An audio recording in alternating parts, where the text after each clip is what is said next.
गोटू और मोटू की कहानी। गोटू और मोटू जोकर थे और वे डंबो सर्कस में काम करते थे। वे दोनों अच्छे मित्र थे। गोटू बहुत लंबा और पतला था, जबकि मोटू छोटा व मोटा था। एक दिन गोटू और मोटू सर्कस में करतब दिखा रहे थे। गोटू हवा में साबुन के बुलबुलों को पकड़ने की कोशिश कर रहा था। यह देखकर बच्चे हंसते हुए तालियां बजाने लगे। उसी समय अचानक गोटू ने थोड़ा सा साबुन वाला पानी जमीन पर उड़ेल दिया। फिर जैसे ही मोटू बुलबुले को पकड़ने के लिए ऊपर की ओर कूदा, फिसलकर नीचे गिर गया। मोटू दर्द के कारण जोर जोर से चिल्लाने लगा, हाय, मैं मर गया। गोटू और सर्कस देखने वाले बच्चों ने सोचा कि यह उसका दूसरा करतब है, इसलिए वे भी जोर जोर से हंसने लगे। लेकिन मोटू को बहुत चोट आई थी। वह इस कारण भी दुखी था कि गोटू उस पर हंस रहा है। तभी उसने गोटू को सबक सिखाने का निश्चय किया। शो के बाद उस रात जैसे ही सब लोग रात के खाने के लिए इकट्ठे हुए, मोटू के दिमाग में एक विचार आया। उसने गोटू की प्लेट से पुड़िया चुराकर अपनी जेब में रख ली, लेकिन गोटू को इस बात का पता न चला।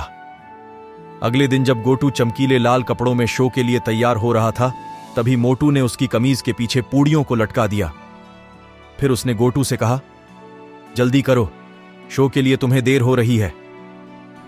गोटू जल्दी से अपनी कैप पहनकर तंबू से बाहर आया तो कुत्तों ने उसके पीछे चलना शुरू कर दिया।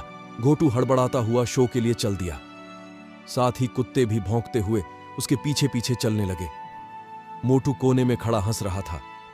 तभी सर्कस मैनेजर ने उन दोनों को आवाज दी, गोटू, मोटू, तुम जल्दी से रिंग में जाओ। गोटू ने सर्कस कर्मचारियों की सहायता से कुत्तों से पीछा छुड़ाया और रिंग में पहुंचा। जब बच्चों ने गोटू की कमीज पर पूड़ियां लटकी देखी तो उन्होंने सोचा कि यह भी उसके करतब का ही अगला भाग है।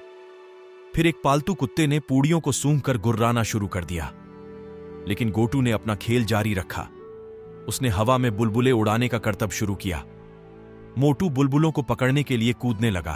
तभी एक बड़ा सा बुलबुला गोटू की कैप पर जाकर बैठ गया। अब मोटू उछलने के बाद भी उसे नहीं पकड़ सका, क्योंकि उसका कद छोटा था। वह बुलबुले को पकड़ने के लिए नई योजना बनाने लगा।